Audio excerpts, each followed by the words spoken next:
Bishut Merav Rabotai, avec la permission d'Hachem, j'espère que vous allez bien, que Hachem vous protège.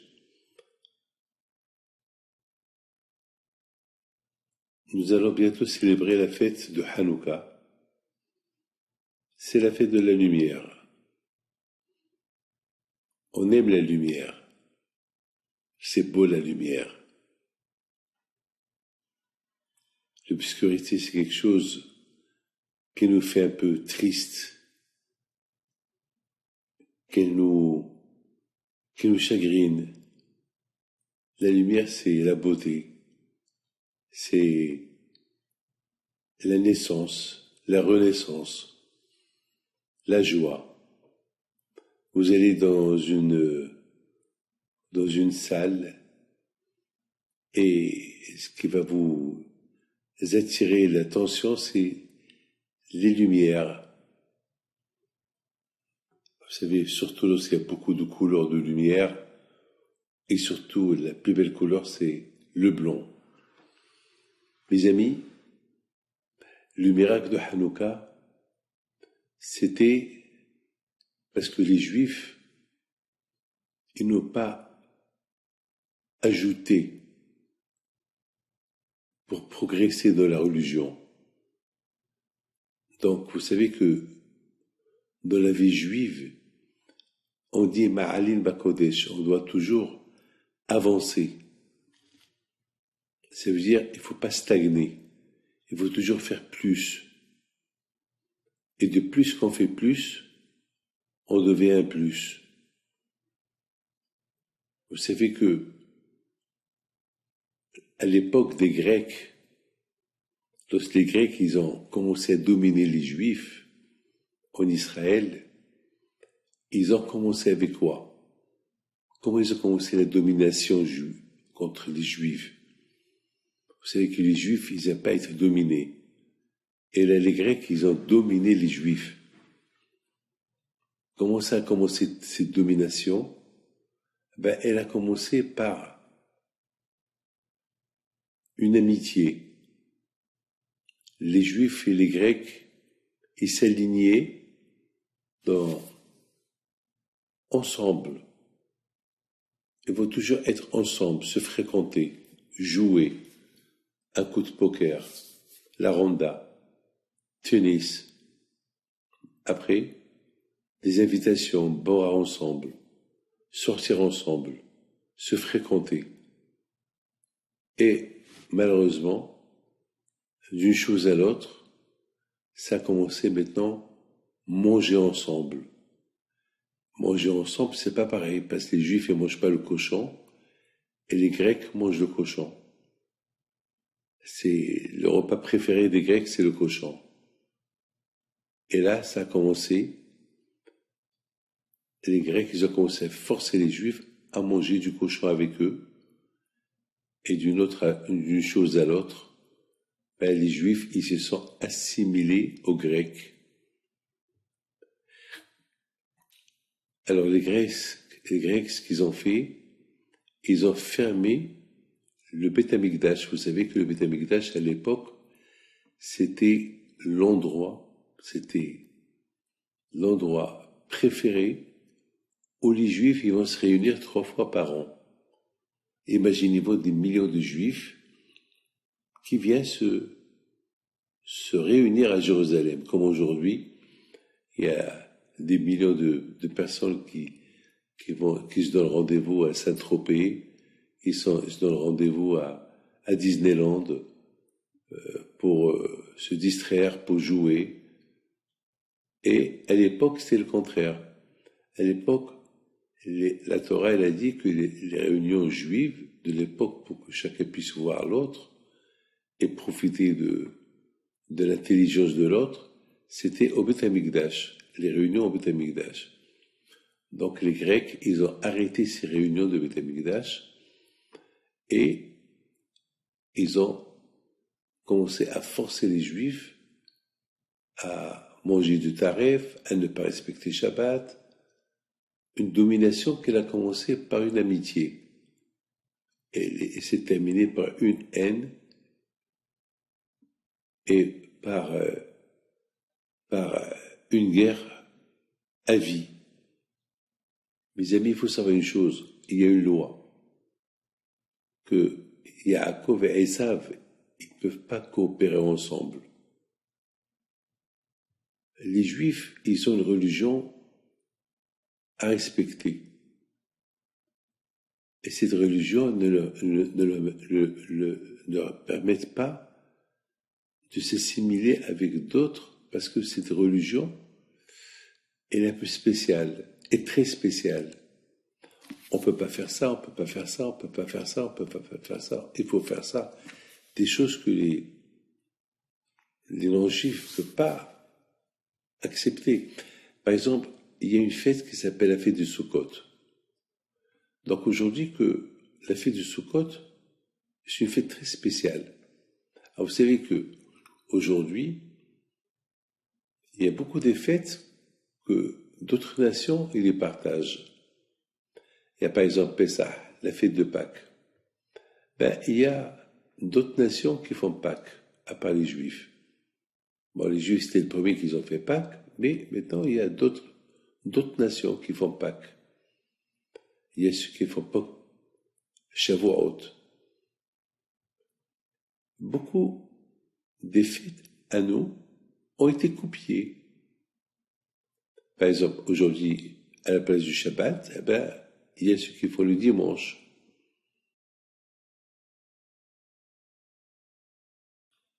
Il y a beaucoup de fêtes qu'ils ont copiées. Mais ce qui est bizarre, la fête de Sukkot n'a pas été copiée. C'est extraordinaire. La fête de Sukkot de sortir de la maison et manger dehors n'a pas été copiée. Alors, il y a un rabbin qui dit comment ça se fait que les nations, les goïms, ils n'ont pas copié la fête de Sukkot.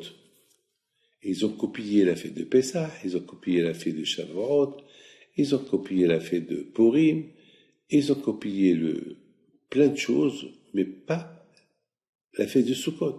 Ils ont copié Rosh Hashanah, Kippour. Alors il donne une bonne réponse. Il dit que la fête de Sukkot est un peu bizarre. La fête de Sukkot, c'est de sortir de la maison et manger dehors. Ça, c'est quelque chose que les nations n'ont pas compris. Ils n'ont pas compris de laisser la maison où il y a de tout, laisser le confort et sortir de manger dehors, dans le froid, dans le chaud. Ça, c'est quelque chose qu'ils ne comprennent pas. Ça veut dire que les nations, ils veulent copier de nous, prendre de nous ce qui est beau, ce qui peut leur apporter un matériel spirituel, un plaisir matériel, du matériel spirituel au matériel artificiel. C'est quelque chose qu'ils ne comprennent pas. Sukkot, on dit que la Sukkot, c'est la plus belle fête. On dit que Sukkot, c'est la fête de la joie. Alors, les nations ne comprennent pas. Quelle joie être dans le froid. Quelle joie dormir dehors. Quelle joie manger dehors. Se déranger de la maison, c'est pas du confort. Le confort, c'est la joie. Lorsqu'il n'y a pas de confort, il n'y a pas de joie. Donc, ils n'ont pas copié cette fête-là. Mais vous voyez que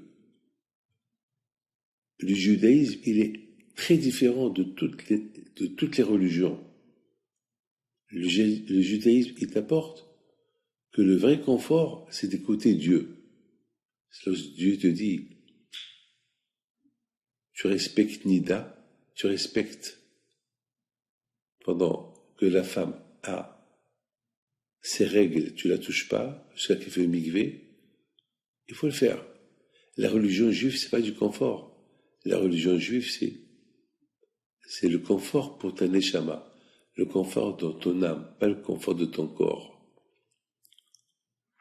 Et c'est la raison pourquoi Hachem, il a donné des mitzvot aux juifs Des mitzvot très très durs que les non-juifs ils peuvent pas respecter, ils peuvent pas. Dites-moi qui va respecter une femme qui est nida 1 an, 2 ans, 3 ans. Moi, je connais malheureusement des femmes qui ont la maladie d'être nida tout le temps, et jusqu'à maintenant, les maris, ils n'ont pas encore eu de relation avec eux. Manger du kasher. T'as pas mangé un jour, tu es dans un avion, on t'a pas donné du kasher et tu manges que ce que tu as dans tes poches, mais pas le manger de l'avion. Pourquoi? Parce que c'est pas kasher. C'est dur. Eh bien, mes amis, les Grecs, ils ont voulu, malheureusement, assimiler les Juifs, être comme eux. Dans le judaïsme, il y a ce qu'on appelle progresser. Mossif Féoler. Dans le but de se rapprocher vers Hachem. Le monde ne croit pas comme ça. Le monde, il veut que la personne progresse pour ses plaisirs personnels. Mettez Dieu de côté. Le côté, donnez-lui 1%, 2%, pas tout. La religion juive, elle veut que tu donnes tout à Dieu et 0 pour toi. Pourquoi? Parce que plus tard, tu auras ton mérite.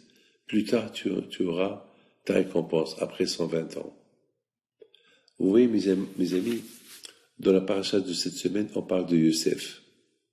Yosef Hatzadik. Bizarre. Pourquoi il s'appelle Yosef? Yosef, c'est du verbe ajouter.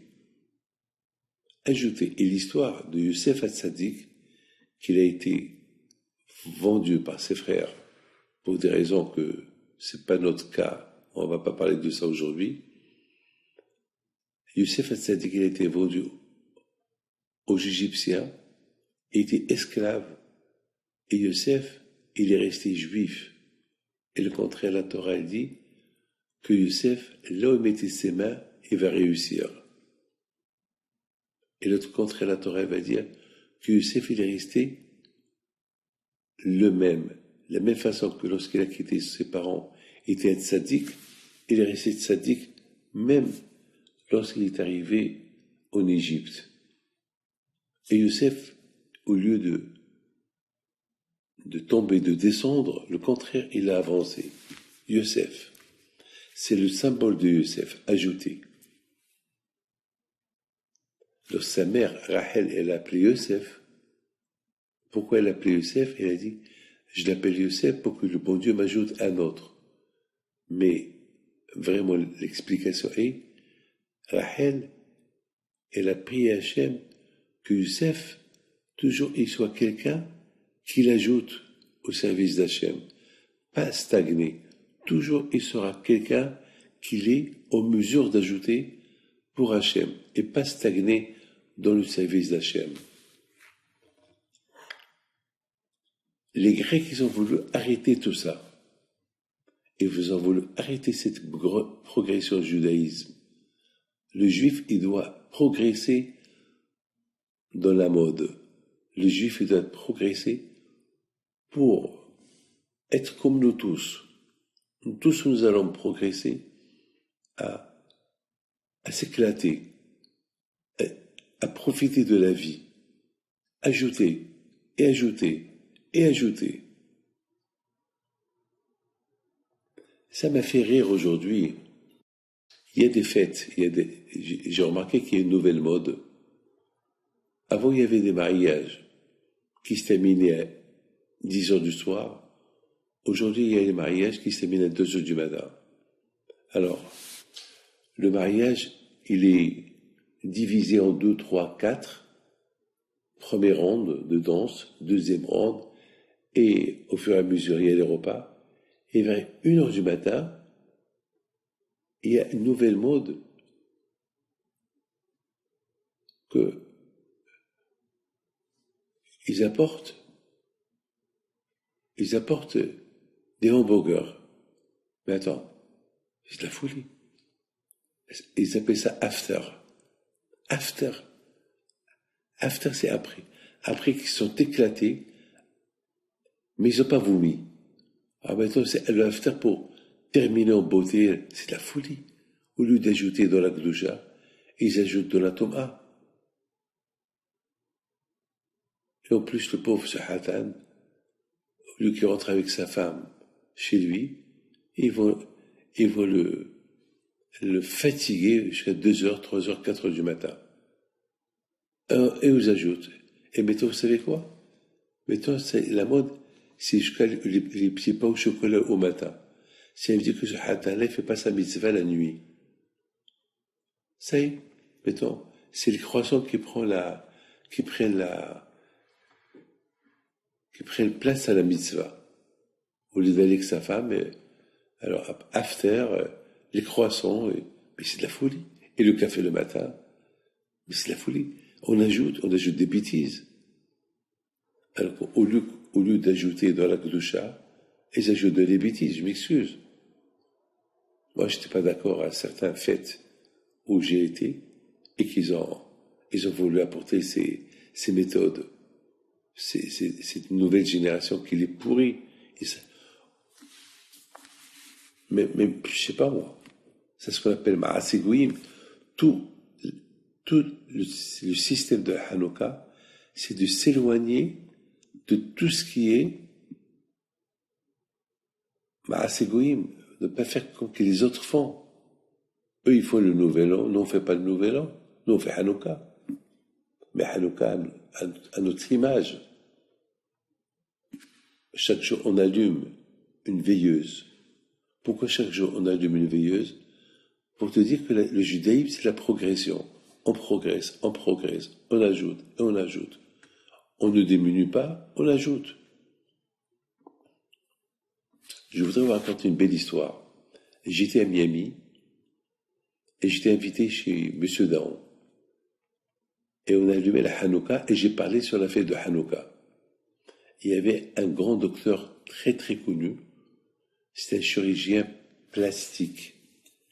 Et surtout lui, il réparait le visage et les mains.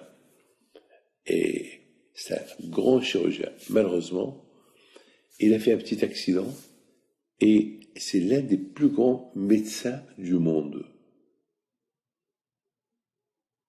en chirurgie plastique. Mais maintenant, avec les problèmes qu'il avait dans ses mains, il ne pouvait plus opérer. Et c'était Hanouka. Et ce docteur-là, c'est un juif, mais il n'est pas religieux, pas du tout. Alors moi, j'ai parlé sur la fête de Hanouka, les miracles de Hanouka, le miracle de progresser. Vous savez c'est quoi le miracle? Le miracle, c'est pas magique. Le miracle, c'est que tu progresses. Tu tombes pas dans les idées de la génération. Tu n'es pas un artificiel. Tu es un réel. C'est ça le miracle. Hachem, il a fait que lorsque les Juifs, ils ont combattu les Grecs, ils ont jeté les Grecs dehors, la première chose qu'ils ont fait, recommencer les réunions au Beth Amikdash. Et pour recommencer les réunions au Beth Amikdash, il fallait allumer la menorah. Ils ont nettoyé le Beth Amikdash, ils l'ont réparé, ils ont fabriqué une menorah, et il y a un problème, il n'y a pas d'huile. Mais ils ont cherché, ils ont trouvé une petite fiole pour un jour. Ils étaient contents. Ils osaient voir. Ils avaient la chance que chaque jour, ils allumaient un peu, ou bien il allait s'allumer. Alors ils ont dit, on allait s'allumer et on compte sur Dieu. Hachem, on n'a pas d'huile, on a une petite fiole. Hachem, fais de cette fiole-là, elle reste allumée toute la semaine, soit qu'on fabrique de l'huile cachère. Il y avait un miracle. Chaque jour, il y avait un miracle. Chaque jour, les Juifs venaient au Beth Amikdash, ils voyaient la fiole allumée, la menorah allumée. C'était pas possible. Il devait être éteint. Et là, les Juifs, ils ont commencé à comprendre le message de Dieu. Le message de Dieu, c'est que leur âme, elles étaient éteintes, et grâce à Dieu, ils ont découvert la vérité. Il n'y a que Hachem. Pour être avec Hachem, pas d'assimilation, s'éloigner de la dictature grecque pour surmonter la dictature grecque, il faut accepter la dictature de la Torah. Ouais. Et la dictature de la Torah te fait que gagner. Tu es heureux, tu es bien, tu es beau, tu as tout. Il y a quelqu'un qui lui ont dit qu'il a la grave maladie, eh ben, il est heureux, il est content, avec l'espoir que le bon Dieu va le guérir. L'aïmouna, c'est la joie. L'aïmouna, on ne l'achète pas, elle progresse. On la fait progresser. Et voilà, mes amis, au fur et à mesure que la menorah au Beth Amikdash était allumée, ils ont compris, les Juifs, que Hachem, il veut de quelque chose, ajouter. Ajouter. Et lui, il ajoute pour nous, et nous, on va ajouter pour lui. Et c'est ça, mes amis, le message de Hanouka. Le message de Hanouka, c'est de rester allumé et ne pas s'éteindre. Et continuer à être allumé. Allumé avec le judaïsme. Et de continuer, et de continuer, et de continuer, et ne pas s'arrêter. Mes amis, les Juifs, ils ont vu ce miracle. Donc, ils l'ont instauré à vie, pour toutes les générations. Que dans la vie, il y a toujours des moments durs, des moments d'obscurité, des moments que le monde veut nous envahir. Ils veulent nous faire assimiler, nous faire exterminer.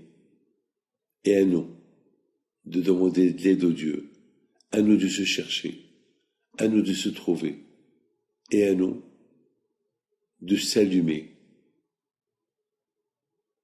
Et ça va être dur. Et tu commences, et le bon Dieu t'aide. C'est ça la fête de Hanouka. Alors mes amis, ce docteur, lorsqu'il m'a écouté parler que la lumière qu'elle a poussé l'obscurité à vie, une petite lumière qui est devenue une grande lumière, il a commencé à me voir et me dit, moi je suis pas croyant, mais je voudrais bien voir le miracle qui s'appelle la lumière pousser l'obscurité où j'en suis. Ça fait 1 an que je peux pas être chirurgien. Je suis l'un des plus grands chirurgiens américains et j'ai un problème. Alors je lui dis, monsieur le médecin, pourquoi voulez-vous que le bon Dieu vous fait et vous donne un cadeau gratuit? Déjà, il vous a donné la sagesse d'être médecin. Vous avez fait plein d'argent avec la médecine. Vous êtes là les plus cotés. Vous avez opéré tous les acteurs de cinéma, toutes les actrices de cinéma, vous les avez opérés. Vous avez fait des millions. Pourquoi voulez-vous que le bon Dieu il vous fait un miracle? Cherchez le miracle. Lorsque les Juifs ils sont rentrés au temple, ils ont voulu allumer la menorah.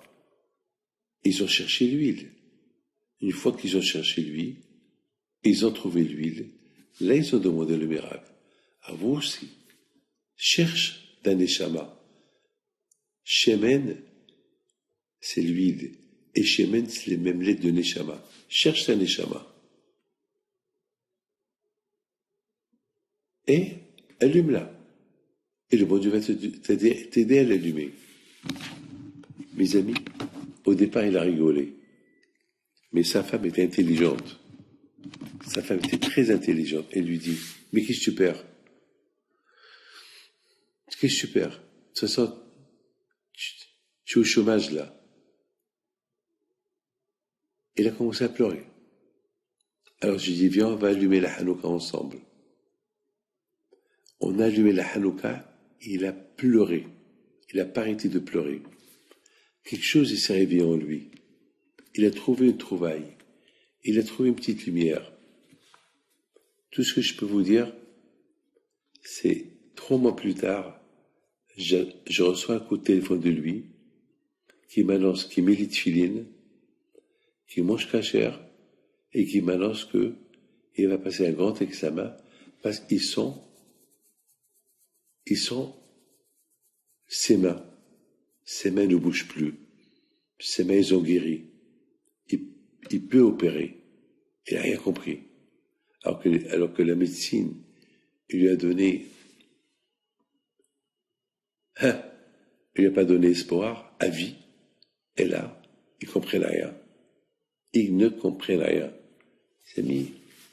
Tu cherches la Hanouka, tu cherches la lumière de Hanouka, tu trouves la lumière de Hanouka. Mais lorsque tu cherches et tu trouves, il ne faut pas stagner, il faut ajouter. Il faut savoir ajouter. Ma'alin Bakodesh, c'est ça la fête de Hanouka. La fête de Hanouka, c'est de nous apprendre à progresser, à allumer, à ajouter. Mes amis, il y avait le roi Titus, lorsqu'il a voulu détruire le temple, il a demandé aux Juifs de profaner le temple. S'il y a quelqu'un qui est capable de rentrer à l'intérieur du temple et prendre ce qu'il veut. Il y avait un Juif qui était athée, et il s'appelle Yosef Mishita. Il dit à Titus, si je rentre et je prends ce que je veux, tu me promets la vie? Il dit, je te promets la vie. Et tu deviendras mon copain. Et tu viendras avec moi à Rome. Et les deux, on va rentrer à Rome. Alors, va. Il rentre, Yosef Mishita rentre au Beth Amikdash. Après 1 heure, il sort avec la Ménorah. Titus, il lui dit non. Tu prends ce que tu veux, mais pas la Ménorah. Parce que la Ménorah, c'est le symbole du judaïsme. La Ménorah, c'est le symbole que vous avez gagné, les Grecs. Et la Ménorah, ça veut dire que c'est le symbole que vous nous avez gagné. Alors, c'est nous qu'on doit prendre la Ménorah pour symboliser notre victoire contre les Juifs. C'est fini. Cette célébration de Ménorah, qui signifie la victoire, qui signifie la victoire de la lumière contre l'obscurité, parce que là, vous allez rester, vous, dans l'obscurité. On va vous prendre votre meilleure fête, qui s'appelle la Hanouka. Donc la Hanouka, c'est à nous de la prendre à Rome. Alors rentre et prends quelque chose d'autre. Yosef Mishita n'a pas accepté. Il a dit non. Déjà, j'ai fauté dans ma vie. Je ne veux pas encore fauter. Je ne veux pas rentrer encore à l'intérieur. Je reste avec les Ménorahs. À la fin, ils l'ont tué. Tout le monde pose la question. Qu'est-ce qu'il est devenu? Qu'est-ce qui est arrivé exactement à ce monsieur-là, qui était athée? Il est rentré au Beth Amikdash dans le but de voler. Il prend la Ménorah. Et après, il meurt pour la Ménorah. Une voix du ciel qui sort et lui dit, Yosef, parce que tu as donné ta vie pour la Ménorah, tu as donné ta vie pour la lumière, alors tu as Olam Haba, tu es au paradis. J'ai rien compris. Comment quelqu'un peut devenir tzaddik en un clin d'œil? Un qui mange du taref, un qui ne connaît pas de religion, un que jamais dans sa vie il a vu c'est quoi le Beth Amikdash. Pour la première fois qu'il voit le Beth Amikdash, il prend la Ménorah. En plus, il est mort pour la Ménorah. Bizarre. Qu'est-ce qui s'est passé exactement? Mes amis, c'est ça le secret de la Ménorah. La Ménorah, elle fait faire les gens. Elle les fait. C'est ça le secret. La Ménorah, lorsqu'elle est allumée, même lorsqu'elle est éteinte, avec la voir, elle te donne la hurma, elle te donne la sagesse. Parce que la Ménorah, elle symbolise son contenu, le shemen. Le shemen, c'est la neshama, la retrouvaille de la neshama. Lorsqu'on allume la menorah, on se retrouve face à face avec notre propre neshama. C'est ça le secret. Mes amis, vous savez, Hachem, il a dit à Moshe Rabbeinu, il ne faut pas qu'il construise la menorah avec des parties, pièces détachées. Il faut qu'il construise la menorah en une seule pièce. Moshe Rabbeinu n'a pas compris. Il dit Hachem, et il dit Hachem, pourquoi il faut construire la menorah d'une seule pièce? Pourquoi pas avec des parties? Il lui dit, c'est comme ça. Mais Moshe Rabbeinu n'y arrivait pas. Alors tout le monde se pose la question, mais Moshe Rabbeinu était un homme intelligent. Il peut construire la menorah en une seule pièce. Mais on voit que Moshe Rabbeinu, il n'a pas réussi. Alors Hachem, il dit à Moshe Rabbeinu, tu sais Moshe, tu prends l'or, tu le jettes dans un seau d'eau, et la menorah va sortir seule. Et comme ça s'est passé. La menorah, elle est sortie seule. Ça veut dire que Moshe Rabbeinu, il n'a pas compris pourquoi la menorah. Moshe, il a compris que la menorah, c'est le symbole du corps. C'est le corps. L'huile, c'est le symbole de la lumière.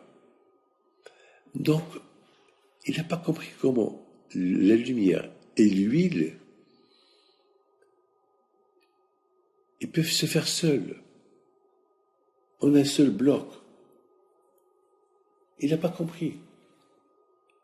Il n'a pas compris comment est-ce possible que la menorah, que l'homme, il se fait tout seul. Mes amis, c'est ça la réponse du bon Dieu. Le bon Dieu, il répond à Moshe Rabbeinu, Moshe. Lorsque l'homme, il veut se faire construire, il se construit tout seul. Lui, il commence et moi, je l'aide. Et c'est ça le secret de la menorah qu'elle est sortie toute seule. Vous croyez que c'est facile de combattre le Sahara? C'est très dur. Le Sahara, c'est très très dur. Mais lorsque tu te donnes et tu veux, tu finis par Hachem va t'aider et tu vas le détruire. Tu vas détruire le mauvais penchant. Moi, je connais quelqu'un qui est venu chez moi hier. Il m'a demandé une seule chose. Rabbi David, faites-moi une bracha pour que je continue à être ce que je suis. Parce que j'ai trop de tentations. Il y a trop de femmes qui sont derrière moi. Je dis, mon fils, tu n'as pas besoin de moi. Tu es fort. Tu es adulte. Jusqu'à maintenant, tu n'es pas venu chez moi. Alors tu peux continuer. Toi, commence, Dieu t'aide. C'est tout. C'est ce qu'Hachem, il a dit à Moshe Rabbeinu. Moshe, jette l'or dans le seau, elle va se faire toute seule. Tant que tu fais un geste. Et après, tu commences le travail, tu allumes le corps avec une mitzvah. On dit que la lumière, c'est les mitzvot. On dit que la lumière, c'est la neshama. La neshama, l'âme, et les mitzvot, qui allument le corps. À toi de diriger le corps. C'est ce qu'Hachem dit à Moshe Rabbeinu. Dirige le corps. Une fois que tu diriges le corps dans le bon sens, le reste va se faire. Mais il ne faut pas arrêter. Il faut continuer. Mes amis, c'est ça Youssef Mishita. Youssef Mishita, lorsqu'il est rentré au Beth Amikdash, il n'a jamais vu la menorah dans sa vie. Il a vu la menorah, il a été attiré par la lumière. Lorsqu'il était attiré par la lumière de la menorah, c'est son âme qui s'est enflammée, c'est son âme qui s'est allumée, c'est son corps qui s'est allumé. Donc le corps est le corps. La menorah, c'est le corps de Youssef, il va vers le corps, il est attiré vers la lumière de la Hanouka, et son corps et se colle avec la menorah qui représente le corps. Il ne voulait plus la lâcher. Et c'est ça le dernier message qu'un juif il a donné aux juifs devant Titus. Tous ces milliers de juifs qui étaient là, et ils ont vu comment Youssef, il a donné sa vie pour la menorah. Donner la vie pour la menorah, ça veut dire donner la vie pour la Torah et la continuer sans stagner. Le miracle de Hanouka, c'est il faut continuer.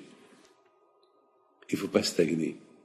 Le miracle de Youssef Hatzadik, qu'il est resté tzaddik, c'est parce qu'il n'a pas stagné. Il a continué. Mes amis, cette semaine, j'étais choqué.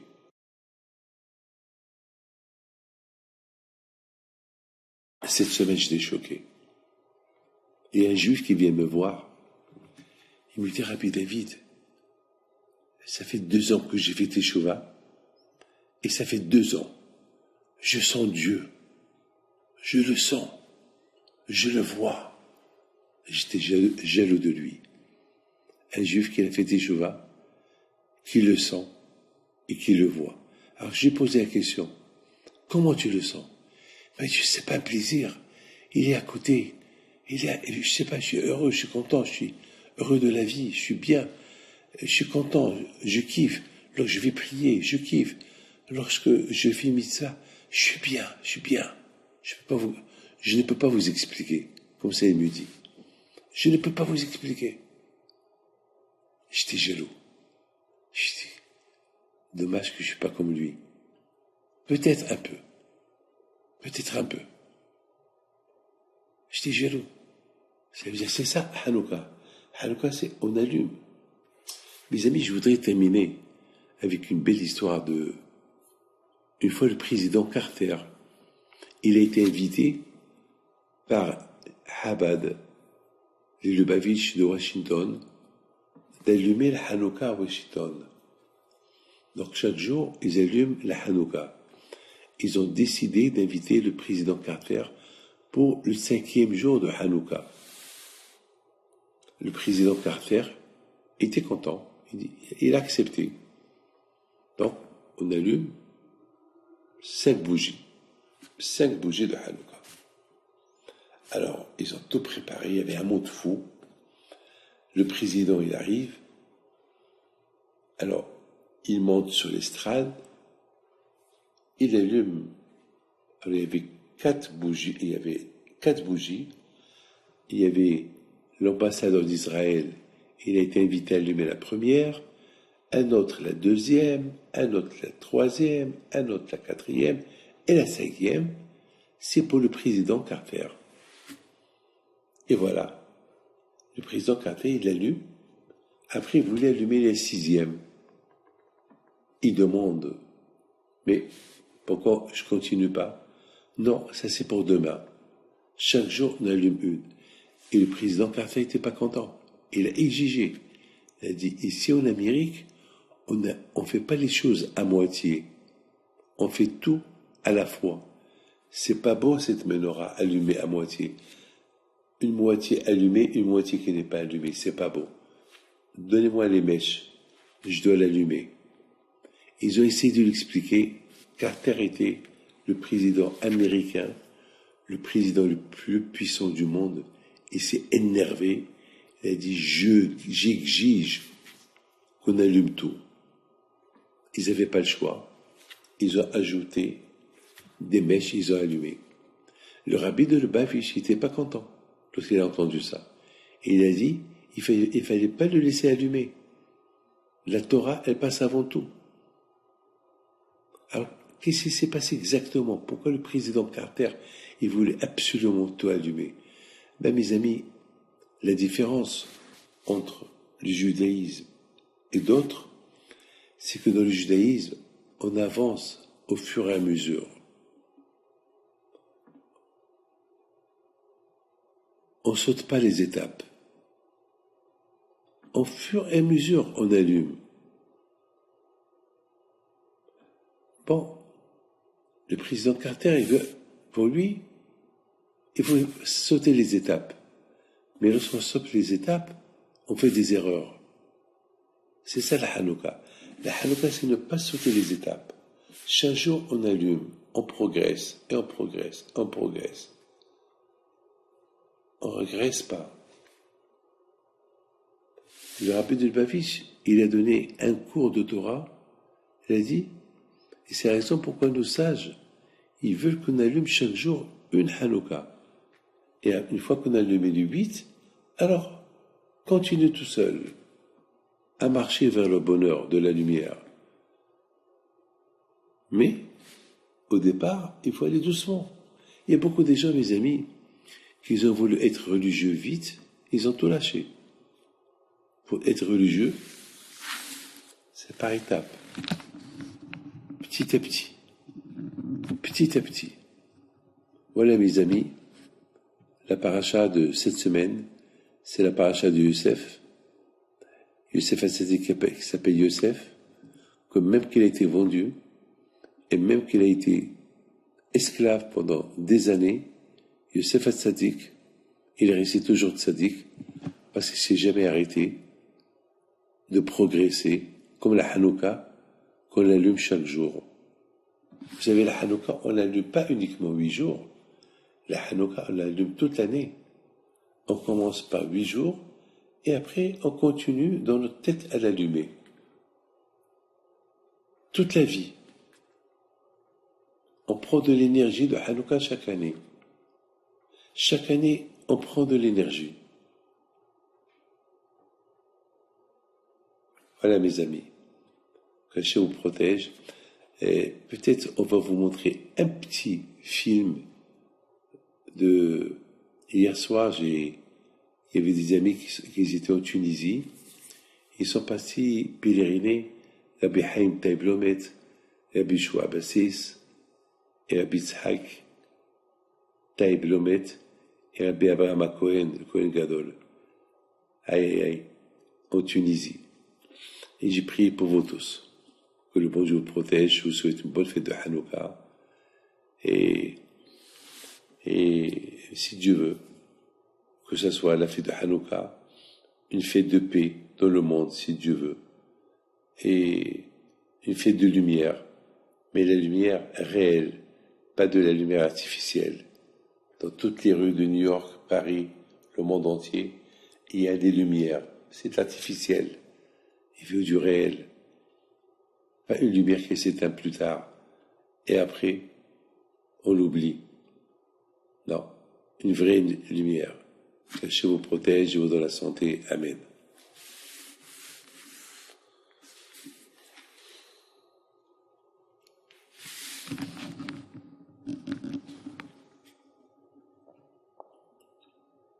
Ce cours de Torah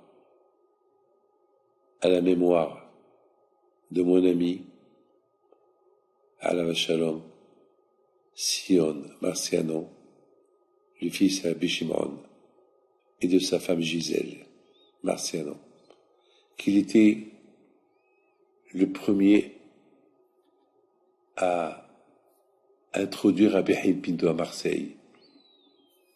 Et c'était pas facile.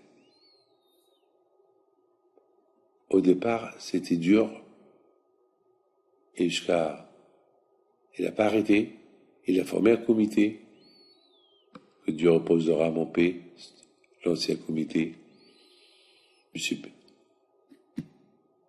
et grâce à Dieu, il y a beaucoup des Marseillais qui disent aujourd'hui, le plus beau cadeau que M. Sion Marciano nous a apporté, c'est qu'il nous a amené Rabbi Haïm Pinto à Marseille. Et à partir de là, maintenant vous avez Rabbi Raphaël à Marseille, avec vous. Voilà. Que Dieu repose son âme en paix pour tout le travail qu'il a fait. Amen.